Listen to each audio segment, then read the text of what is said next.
A woman is shouting, "Are there any children?" A train carriage torn to shreds and a desperate effort to pull people from the wreckage. From the safety of a passing train, a hint of the devastation it's leaving behind. At least 10 passengers were killed today and dozens more wounded. The blast occurred in the tunnel, but the wrecked train sped on and managed to reach the next station. This was the scene one stop behind, the platform filled with thick, choking smoke and the stench of explosives. There was a huge bang. It was deafening. I was sitting next to a metal railing and I think it saved my life. Everyone was knocked in one direction by the blast.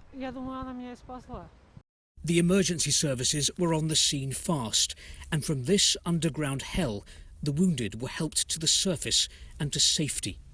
Adding to their physical injuries was a deep sense of shock at what had happened. A spokesman for Russia's anti-terrorism committee said the train had been blown up by an unknown explosive device. Special units of the security forces, he said, were being dispatched. The St Petersburg metro went into emergency lockdown. All passengers evacuated, all stations closed and searched. Later, it was revealed that an explosive device had been discovered at another metro station in St Petersburg. This one was made safe. It was confirmation that today's explosion had been a deliberate attack. The Russian President Vladimir Putin was in St Petersburg today, his meeting with the President of Belarus overshadowed by the tragedy across town. The police and special services would do all they could to find the cause of what happened, President Putin said, and he promised support for the families of the victims. Russia says this was an act of terror. So who carried it out? Russia has made enemies with its bombing campaign in Syria. In recent years, the country has been targeted by Islamist terrorists.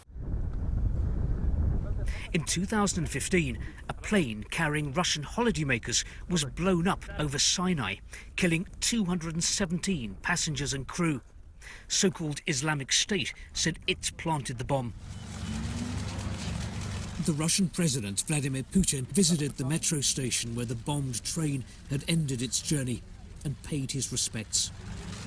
For the victims of this attack, St Petersburg has declared 3 days of mourning.